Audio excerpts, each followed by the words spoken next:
Great. So good morning and welcome again. Can I just, if you're here for the first time, can you just put your hand up? Oh, great. Yeah, well, a very especially warm welcome to you then. My name's Tarapalita and, just wait till, my name's Tarapalita and it's very nice to be back in this class again. I've been away for about 3 months with someone who comes here regularly who's been ordained. So I was on what's called an ordination course. I won't go into all that, but basically, I've been away for 3 months. It's basically like a 3-month retreat. Yeah, you could say something like this. And I think it was Arya Bandhu who said, in a way, it's probably the best thing we do here, in a certain sense, in Sri Rat, and I think that's true. Yeah, so maybe just very briefly, people train for ordination, where you get one of these things and you get given a new name. It normally takes a number of years, and then you end up going on a retreat, usually a 3-month retreat. And it's a very potent experience for people, as you can imagine, if you've been on retreat yourself, even a weekend retreat, you can't help but reflecting on your life, You can't help but asking big questions about your life, and where you're going, where you come from, And so on a 3-month retreat, that's even more so, And I couldn't actually, funnily enough, I was supposed to be co-leading this retreat, and I couldn't actually end up doing much sitting meditation, because I had quite a severe hip problem, pain, which is still ongoing, but it's improving. So I found myself not really doing much formal sitting meditation, which caused a few problems, seeing as I was, anyway. So I was kind of out of the shrine room, basically, and doing quite a lot of walking meditation, around what's called a stupa. A stupa is like, what's a stupa? It's basically a kind of pyramid type shaped thing, normally with someone's relics in it, And people walk around, they circumambulate, chanting, reflecting, walking meditation. So that's basically what I did during the meditation periods. And I think doing that, you end up reflecting more, In meditation, maybe you're a bit more concentrated, you're a bit more focused on what you're supposed to be doing in meditation itself, Whether it's like today, cultivating some sort of awareness of yourself and a deepening experience of your direct experience, or developing loving kindness. But the walking meditation seemed a bit different. It seemed a bit more naturally reflective, So it ended up being quite a long 3-month period of reflecting on my life, all the existential questions, Emily, like who and what am I? Things like this. What's life about? What do I want to do with the rest of my time, short time on this planet? What do I really believe is true? I'm a card-carrying Buddhist. I've signed up for this. Do I believe that, actually? Which is a bit weird, seeing I'm supposed to be leading this thing, but I was asking myself if I'm a Buddhist. And why did I choose to why have I chosen to end up being on this path for the past however many, 20 years or something? Why have I done that, So in a way, I think everything got stripped away, peeled back. And a number of things happened for me out there, but the two standout things for me is, one, I got very interested in Japanese Buddhism. People like Hakuin and Ryokan, like these kind of seemingly crazy characters. Maybe that's why I was enjoying reading about them, who got wild stories about them. But most definitely what we'd consider an advanced human being, but kind of bonkers as well. So maybe the two go hand in hand. I think it was even the Buddha that said that if we met someone who was enlightened, we probably wouldn't know what to make of them. They might scare us. We might think they're mad. And it can all get tidied up and neatened up in the tradition a bit, so it looks quite sensible. You have a kind of sensible looking Buddha, which is great. But I just enjoyed reading these Japanese Zen Pure Land characters. They're extraordinary. I would highly recommend. Their poems are amazing. Some of them are incredibly blasphemous. Some of them are incredibly insightful, and they're just very interesting characters. Yes, that was one thing. And the other thing was, in a way, I felt like I was starting again. Yeah, I just wanted to go back, not even back to basics, but like, what's the Buddha actually saying? You know, it's a bit strange. It sounds like a 3-month retreat sounds like a retreat, but in a way, it's not a retreat. If it's that length of time, you're kind of just living somewhere else. Basically, you're living removed from any of these digital things. You're kind of out somewhere, and things get different, don't they? Things are different. You end up like staring at a tree for 20 minutes. Yeah, that happens, and then you stare. I got very interested in ants.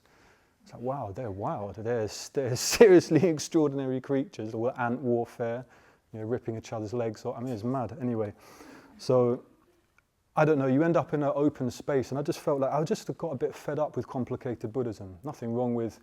I think it's very important to exercise your mind. You know, sometimes Buddhism can be put forward in quite a way where your mind doesn't really get stimulated. It can be a bit like sentimental. That's not really Buddhism, but it can be presented in a bit of a sentimental kind of Facebook quote way. Yeah. But for me, I was just a bit fed up with complexity. Yeah, and maybe it was out of desperation in some respects. But I just thought, what's the Buddha actually saying? Yeah. Really and truly, when you strip away all the kind of ritual, which I'm a fan of, it's great, you know, and you strip away everything back, what's he actually saying? And I ended up reading a bit from I think he's a Thai forest monk, he's very well known, Ajahn Chah. Yeah, he's quite an extraordinary character. And he grew up, you know, he was a peasant, he came from a peasant family, and it's quite interesting because I'm used to reading Buddhism from people that I would say are highly educated or at least in terms of widely read, and there's a certain way that it's presented, but I found it very refreshing and actually helpful to read about it from someone who's just very simple language, yeah? And one of the ways that he was talking I found very helpful, has been helpful. So I really and truly, that's just what I'd like to talk about a bit today, yeah? So, in a way, what the Buddha's saying, very simply, is you're suffering, yeah? We all suffer. That's what happens when you're born. You suffer, yeah, for multiple reasons.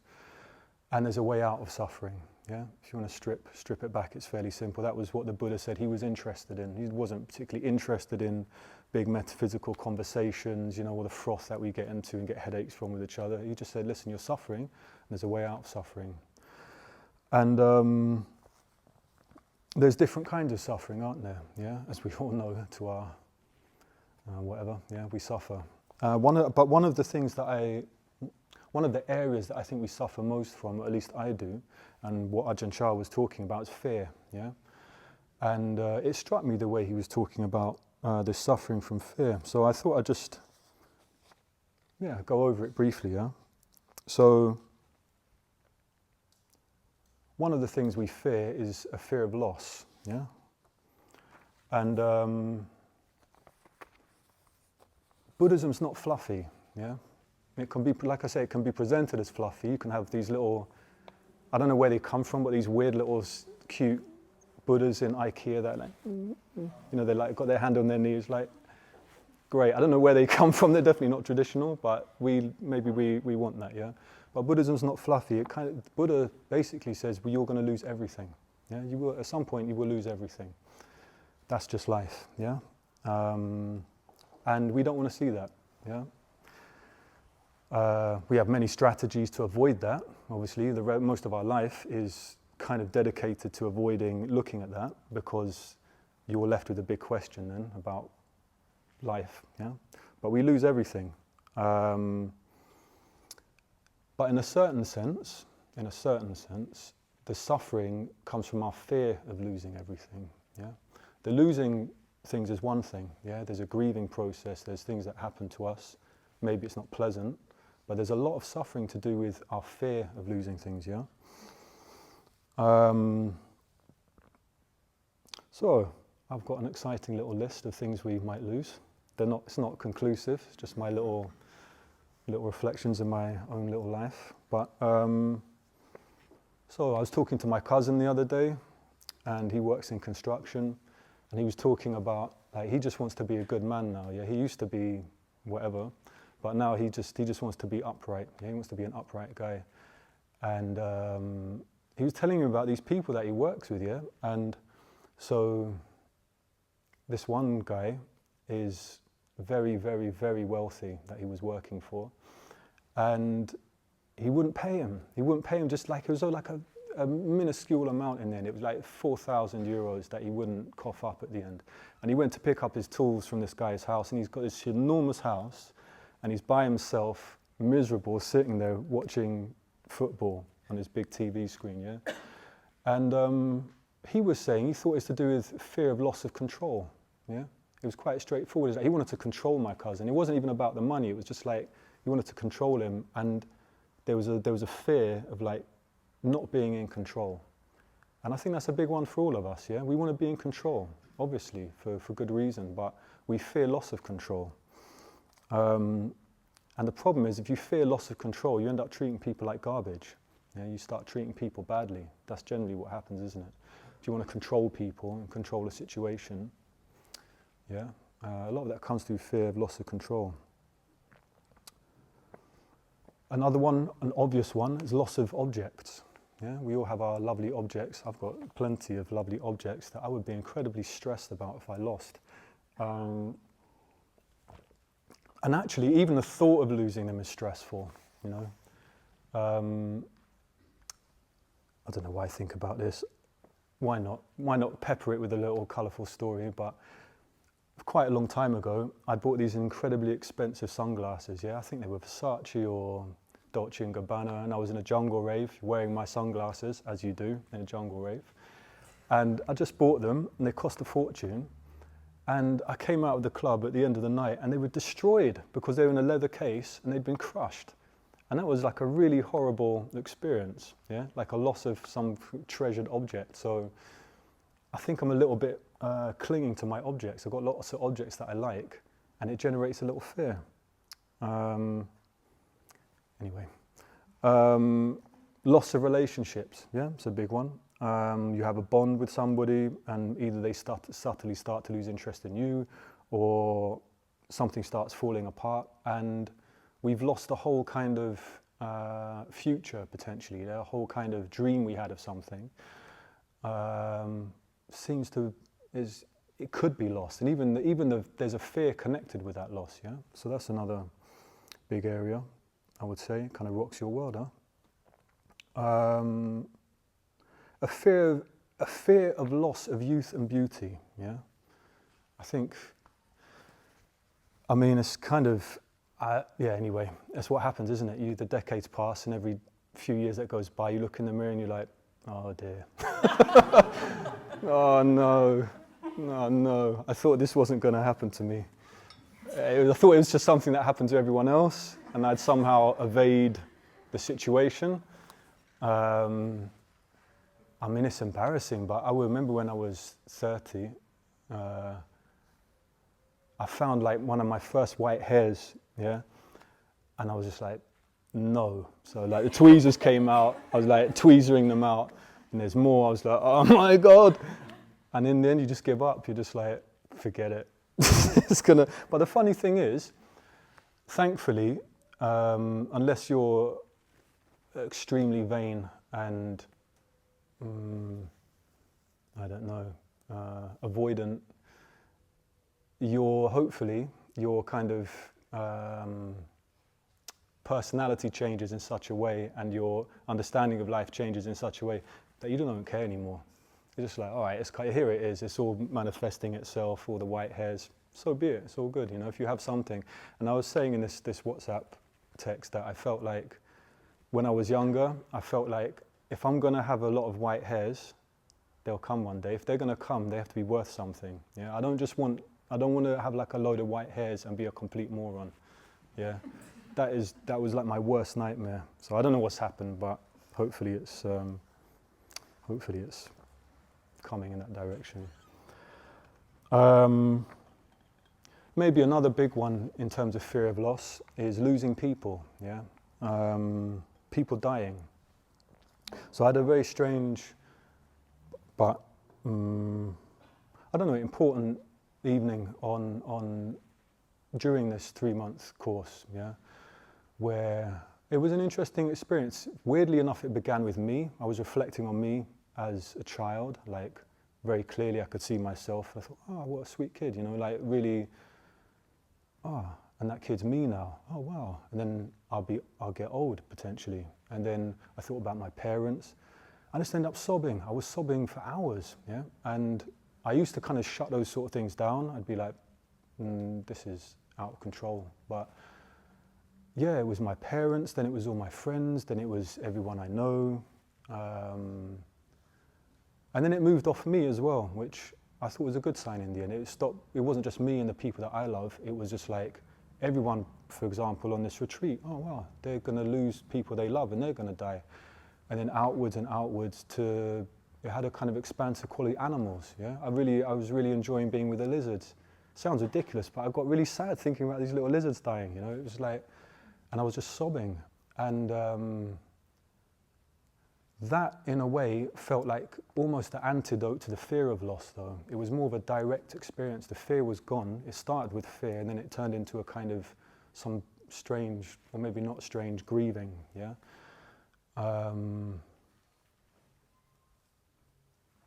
And it's funny because there's this conversation that's popped up recently in the past few days to do with detachment. You know, you hear about Buddhism basically, which is true, talking about detachment. You know, we suffer because we cling. Essentially, that's what this fear of loss is about. I'm sure many of you have heard that. Yeah, clinging is the problem. Yeah, attachment. And then we talk about detachment. Yeah. But the way we talk about it sometimes is if we know what we're talking about. We kind of think, oh, detachment must just mean you're removed, yeah, you're not attached, you're nice. It's kind of like the rugged individual, you know, I'm all right, I'm on my own, I don't need anybody, I don't need anything, I'm safe, yeah, I'm self-reliant, that's me. And we sort of see that as detachment, yeah, or I just don't feel too much. Yeah, I think I actively cultivated that side of myself when I was younger, because I think if you're around uncomfortable and bad situations, potentially violence, things like this, you think the answer is to be detached from your feelings, which is what happens to people. We go numb, huh? We end up in a situation and we think, oh, we're cool, yeah, we're detached. We're like, oh, something terrible happens in front of you and you just relax. That's definitely not detachment. And I have to say, I think the kind of experience of feeling more love, you might say, and even grieving, bizarrely felt more like detachment. It was like I don't have many experiences like this, but it felt more like, oh, this is just the way it is. It's not like I don't want to know, it's not like I'm cool, I'm numb. It's just like, oh, this is how life is, isn't it? People lose things, we lose each other. And it's okay. That's about as far as you can get with something like that. It's okay, it's going to happen, and that's how it is. And for me, that felt closer to, I would say, the spirit of detachment, because there's love there, there's feeling, but it's like, that's okay, that's life. It's not this kind of desperate clinging, yeah? Which you can't manufacture. You can't have it as a thought and manufacture it. It has to come from somewhere. So that's another thing, isn't it? We fear losing people. All right, moving on. Maybe a loss of status, yeah? Talking about getting older again, I went to a club with Arya Bandu, who's not here, when I first got to Berlin. I haven't been to a club for years. I was living in this kind of monastery type place, and I thought, oh yeah, let's go to a club. And I just felt like, man, everyone here is about 20. I felt like that old guy that I used to see in the club, like, do you know what I mean? Like, what's he doing here? Do you know what I mean? I was just like, I felt like a definite loss of status. I was like, I wasn't like alpha, kind of young, cool. I was like, oh, this is horrible. So that's, yeah, a loss of status. Huh? Perhaps again though, you know, as a positive side with Buddhism, something like Buddhism, for example, even as your kind of status can go down, it's just like you see through it more. So you're just like, so what? Do you know what I mean? It's not a big deal. It's not a big deal. Easier said than done sometimes, for sure, but it's not a big deal. So yeah, maybe loss of status. We spend most of our life trying to create a status for ourselves. We're trying to manufacture something or develop something so that people hold us in high regard and look up to us and all of this. Yeah, that's great, it's fine. But when you start losing that, it can be painful. Especially when I talk to friends of mine that are in their 70s and 80s. It's like you become invisible. I was talking to my dad, he's very funny. He's just like, anyway, I won't say what he said, but you become invisible to people, yeah? So you've got to deal with that. And there's a fear of that. There's a definite fear of that. So we try and shore ourselves up and get more and more status, whatever it is, whether our status relies on us being slightly edgy or dangerous or cutting edge or rich or whatever it is. There's some way we want to kind of build ourselves. And when that starts losing, that could be potentially a bit difficult. So we're scared of that, yeah? Yeah, maybe another thing is loss of health. Yeah, that's a big fear. We fear losing our strength, we fear losing our potency, our vitality, and we fear getting sick. Yeah, it's been a strange period. I have to say, I've had a lot of friends of mine who've been given like terminal diagnoses, old and young, in the past few weeks even. It's just like, wow, just like one after the other. And maybe I'm completely naive, but for some reason, or maybe I'm just not in a very good state of mind at the moment, but for some reason at the moment, I don't mind. I think, oh, okay, I shouldn't jinx it actually, but I just feel a bit like, wow. And also, it's been quite interesting listening to some people, like people that I know that some of them have got a few months to live, yeah? They're mainly all Buddhist, I have to say, but I've been quite amazed by the level of all rightness in them. I found that a bit disturbing. Yeah, I'm looking forward to my big day. I heard someone say that. I was like, okay. Yeah, we'll see what happens. We'll see if I'm in such a positive mental state at the end. But, I'm curious. It's like, wow, so that's interesting. So, of course, we fear loss of health. Maybe we also fear loss of the familiar. That's a big one, isn't it? We have things how we like them. Everything's set up just right. We have our tea how we like it, our green tea, we have this. We have our regular routines, we have everything in place. It's nice.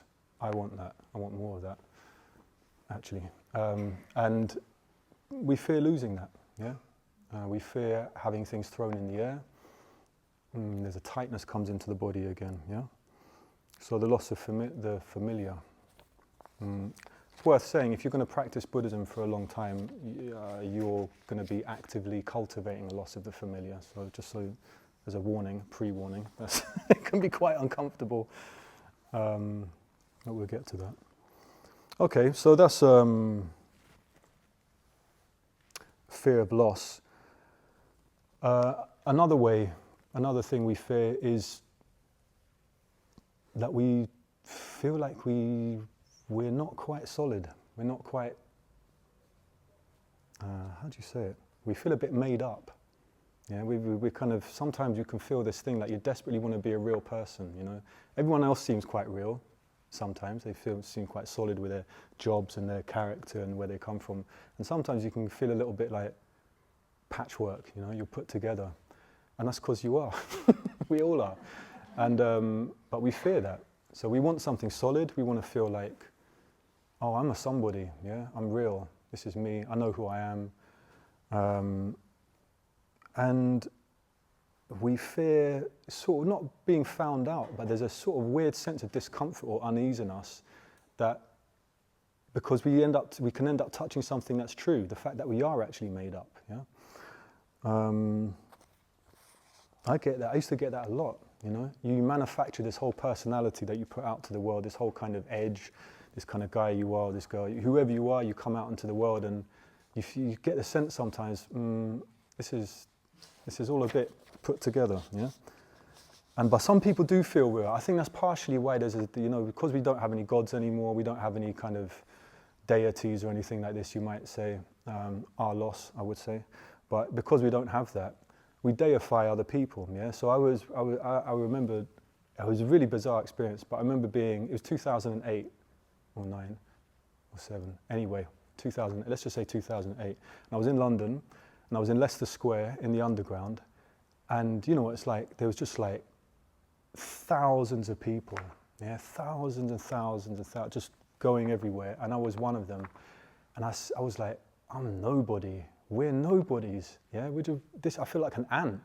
And then I looked up and there was a poster of Rihanna, and I was like, she's a somebody. It's like, you know, like a goddess, like, I need to be there. I need to be a somebody, I need to be a real person, yeah? It's like this back to front thing.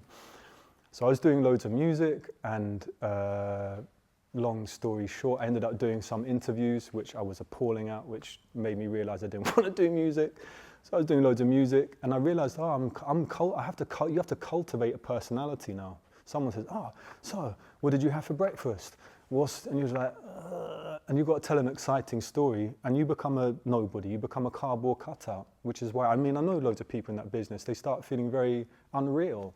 So, you know, anyway, a bit of a sideways one, but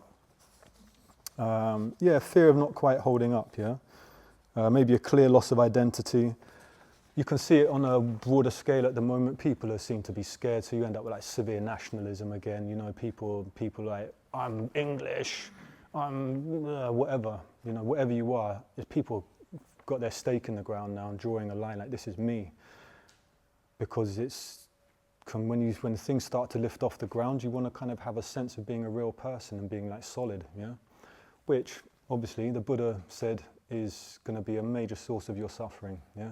The more you do that, the more suffering, the more tight you'll get, the more you get knotted into a little ball of identity, like this is me. And your life just becomes one long exercise in kind of shoring yourself up against what's not you, yeah? So that's what the Buddha's saying. Yeah.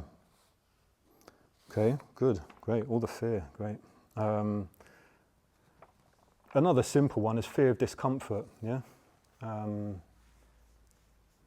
You could say fear of suffering, but maybe that's a bit too broad. But fear of discomfort even just small things. Like I've got a pair of these barefoot sandals. They're actually quite good, I like them. But they can be quite painful. I was doing a lot of walking, and I realized I got into this state, it was like, I got into this kind of secondary layer to do with the sensation. Like I had blisters on my feet, they hurt. And there was a kind of weird fear attached to being just uncomfortable. It wasn't even pain, well, it was pain, but it was just uncomfortable.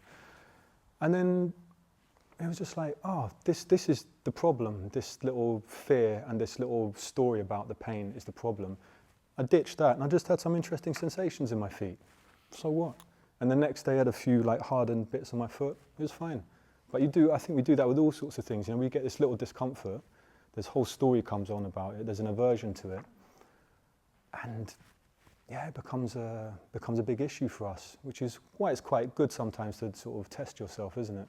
To throw yourself into actively uncomfortable situations, whether that's physically or mentally or emotionally, just to kind of show yourself that you're all right, actually. Yeah. So those three things, yeah. Fear of loss, fear of being kind of insubstantial, yeah. Fear of discomfort, yeah. All these things, they're in a way they're little way, they're kind of angles on talking about this central thing in Buddhism, right? Which is the Buddha's 3 marks of conditioned existence, it's called, yeah. So he said, things are impermanent, yeah. Everything is impermanent.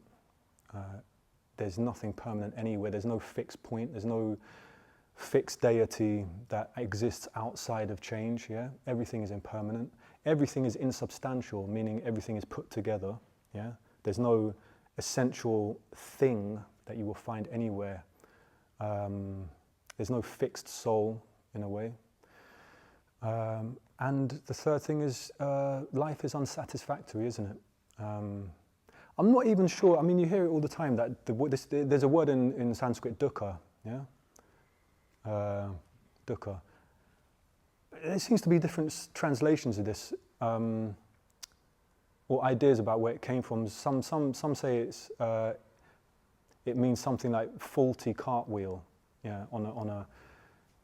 And there's other people saying, no, it doesn't mean that. It doesn't matter. I like this idea. It's just like it works, doesn't it? You're kind of, even if your life is all right, something's just not working. There's a little bit in this, like, you've just gone on this bumpy track, and the wheel is a bit broken, so you're kind of bouncing around, yeah.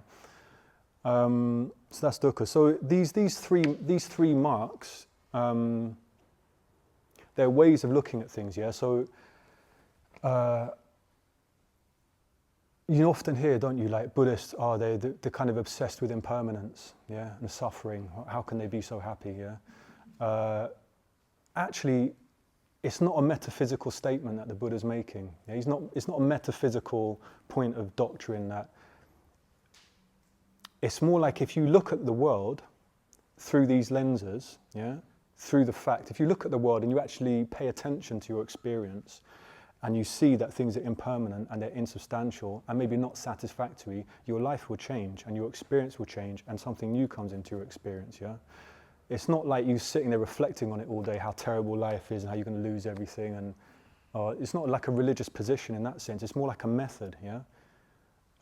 Which obviously needs to be buffered by developing positive emotion, friendships, all this kind of stuff. But it's more like a method. If you look at the world in that way, the world will change, yeah?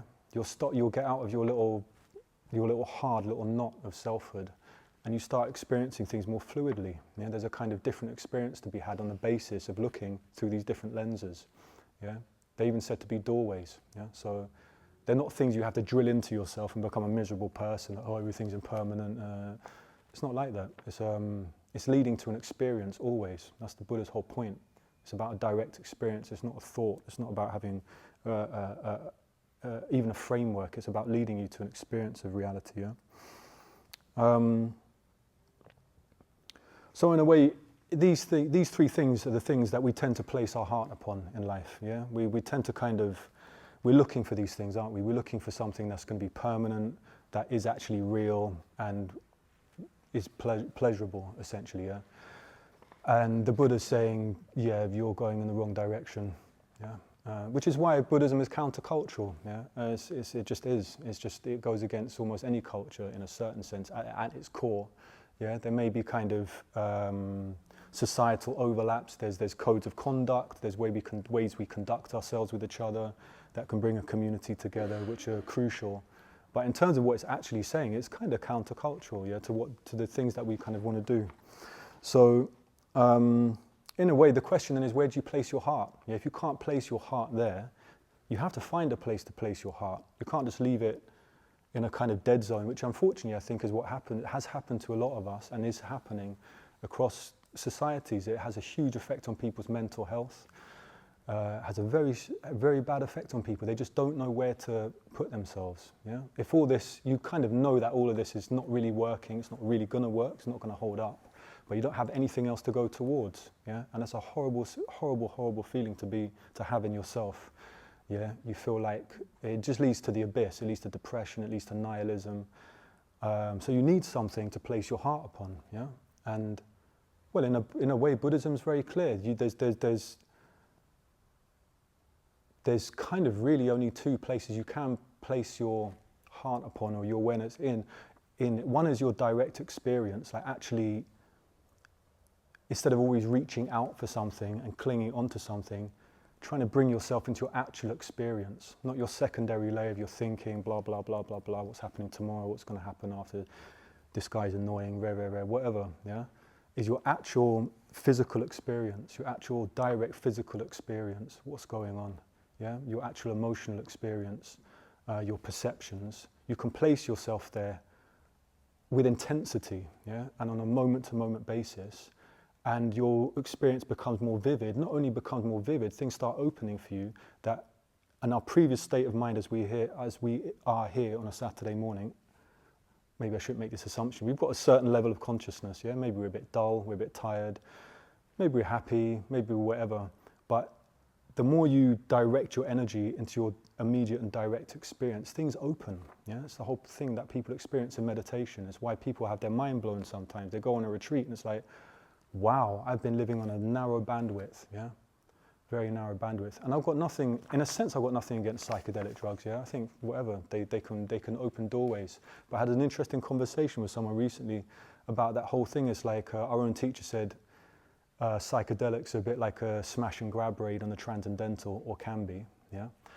And the difference is, if you have a kind of broad basis of awareness, that experience gets absorbed and transmuted into your day-to-day life, yeah? So you can have a big experience that you didn't even think was possible, yeah, an expanded state of consciousness, but it's not just left as a high peak experience like a bungee jump. It's incorporated into your kind of consciousness because you put the work in for it.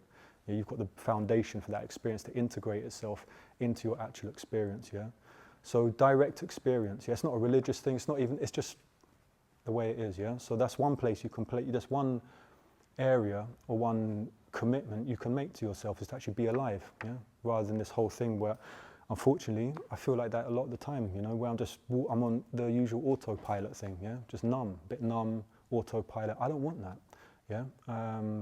We'll all be dead soon. I think it's fairly straightforward. So do you want to spend your time not really having been alive? That's the question, yeah. And unfortunately, I've had friends who've worked in hospices, and that seems to be the question people ask at the end, yeah. They've got like a week left, a few days left. And a lot of people genuinely get upset at the end. You know, they're just like, I can't believe it. There was this whole life, there was this whole experience, there's a whole way of being with people, and I missed it, yeah? Because I was trying to be a good person in the narrow sense, or trying to just fit in or something, yeah? It's very painful. So that's one area that you can place your heart upon, yeah? Is your direct, like a commitment to living more vividly, I would say, yeah? More bravely. Very difficult, but in a way that's what the Buddha himself said. He said this whole path is the most difficult path you can possibly take. It's not just a comfort, it can be a comfort. It's nice to come to a place like this. I think there's nothing wrong with that. You have a communal aspect, you know, very kind, hopefully kind people, love. There's like people listen to you normally here, which is unusual in the world, actually listening, you know, and there's something going on. But there's more to it, yeah? There's more to it. And you know, the other place one can place one's heart off the back of that is your potential. I don't mean potential in a kind of optimizing your life sense of like having bigger muscles and, I don't know, eating green things and living to 400 years old and optimizing. Yeah, I mean your actual potential as a one of these bizarre two-legged biped consciousnesses wandering around here for some reason. You know, the Buddha's basically, his whole claim is this is one level. It's one level, and his whole journey represents that. He saw all these things. He saw loss, impermanence, you know, suffering, and he went forth, as it said, yeah. And you know, according to him, he was free, yeah, and liberated. And it's very difficult to put these sort of things into word, because when you start talking about enlightenment, you can't help but start boxing it off into neat little concepts, you know, and words by definition are dualistic, so you end up with a kind of narrow pathway of what you think enlightenment is. But it's another place to place your potential, having an actual sense that there's a lot more to you, yeah, like a lot more. And that's why it can be frustrating being a Buddhist, because I would say I know that I have a lot more, there's a lot more potential in me, even if I look at the clues and signs, but I'm a mess. It's like Arloka says, we're a mess in progress, yeah? But it can be really frustrating, because you're just like, wow, there's a lot to deal with here, yeah? Whether it's your own psyche, your own psychology, your whole mental states, you have to trawl through your past, whether it's your kind of reactivity, all these kind of things that need dealing with. But there is the possibility of becoming something, yeah? And if you don't have that in your life, you're pretty much, yeah, it's not a good life, yeah? Because you just tread water, yeah? And yeah, I think that's a shame, in a way. It's a shame. So yeah, I think those are the places you can place your heart, yeah? Your direct, immediate experience, and be kind of committed to that. And your own potential for what we call Buddhahood, yeah? To become free from your own neurosis, your own hatred, negativity, criticism, be free from that, be abundant with love, yeah? And it's not just big words. The whole point of Buddhism is you test it in your own experience. That's what he said, test it like a goldsmith tests gold.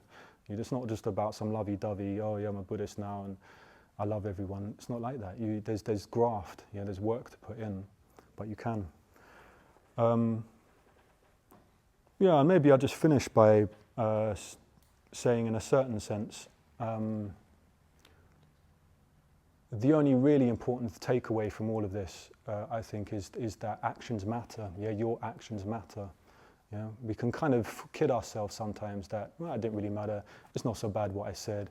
It's not such a problem that I stole this or I did that or I wasn't honest about that. But actions really do matter, and that's basically the Buddha's takeaway point, is that you can shape yourself. Yeah. Again, I'm not talking about optimizing and becoming like even a better version of you, but something else, like a morphing, yeah. And the way you morph, the way you change yourself, is through a rigorous engagement with your actions and an honesty, yeah. So that's the whole area of karma, yeah. It's where what karma literally means action, yeah. And that's like Buddha's whole point, yeah. If you act in one way, you will experience suffering. It's just in the post. It's not even up to you. There's no way of avoiding it. Yeah, if you're basically a low life, or not even a low life, on the scale of low life, it's in the post. It's coming. It's not divine retribution. It's not any sort of special God who's going to punish you. It's just your consciousness has developed in a certain way that you become a certain person. You know what it's like. I have it sometimes where if I'm, and I have fed this in the past, if I'm in an aggressive mood, yeah, and I'm walking down the road and some guy who's a bit bigger than me or something walks past me and gives me a funny look, I can be like those little dogs, you know, like it's something pops up, you know, but it doesn't need to be like that, yeah. So you can craft yourself out of these traits, yeah. So that's basically the only takeaway I would say. Actions matter, yeah, they have consequences. And the same with positive actions. The more love you bring into the world, the more honesty you bring into the world, I would say that's where your strength comes from, yeah? It's a bit like these old school kind of, there's an old school religious aspect to it almost, that you strengthen yourself through your morals, yeah? I'm not talking, we're in Berlin, yeah? I'm not an idiot. I'm not talking about sort of narrowing yourself into some kind of religiosity and some fake piety where you do everything and then you say a few words and then it's all okay. I'm not talking about that. I'm just talking about if you have a backbone, like a moral backbone, ethical backbone, you will become strong. Yeah? Even if your body gets weak, you become strong, which I think again counteracts the aging process, as far as I can tell. Anyway, you know, if you're morally upright, it won't hit you in the same way. Yeah. Good. So I'm going to leave it there.